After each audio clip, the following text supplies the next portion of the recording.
All right, y'all, we're back at it again. 31 for 31. This is day 20. We're going to continue our conversation about how I broke into the tech space with no experience. Yesterday, I laid the foundation. Today, I'm going to start telling my story. I'm also going to do a video that shares some tips that might be helpful to those who do not have the same scenario as I did. So let me just get right into it. I started working for a corporate America business. I would say it was like my first big girl job kind of thing. And I was working in a specialist role, and it was a production-based role. And so no quicker way to get up by producing quickly and efficiently and producing quality work. And of course, I did that. I moved up to leadership pretty quickly within the company. And then within that leadership role, I was able to switch departments. So I was learning a lot about the business operation side of things and how that worked. When I did my research for the roles that I wanted to kind of get into within the company, product owner was one that stuck out the most because they're a perfect liaison between the business and the technology team, right?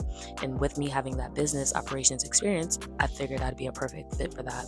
So they connected me with product owners within the tech space of the company, and I was able to sit in with them and shadow, just kind of sit with them day by day to see what their day looked like and if it was something that I was interested in. And while I did that, I was taking notes because I knew I was interested in that. So why not take notes and learn in the process, right? Once I kind of did that, there was an interview that opened up for the product owner position, and of course, I already had a pretty good reputation just with the business in general, and so that really helped too. But I am definitely a strong interviewer, and maybe we'll talk about interview skills in another video. That really helped, right? My interview, once I got out of the interview, I knew I had the position. Like, there was no question about it. And of course, I got the position as a product owner with no experience. Because I had no experience, it was a lateral move, so my pay remained the same, and that was perfectly fine. I had no issues with working my way up, and that's kind of how I got into the product owner role. I was not certified when I joined. I could have gotten certified when I joined. The company was actually going to pay for that.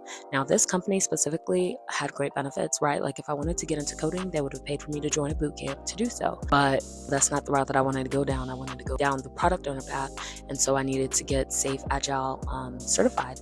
And I was able to do that 6 months into being in that role, which was much better than if I did it before, because since I was already in the role, it made a lot of sense to me. Like, the things that I was learning, it was great because I was able to kind of put that into my day-to-day. So I'm gonna end this here, but that's my story of how I did that. In my next video, I'm gonna share some tips about what you can do, because I realized that my scenario is not everybody else's scenario, right?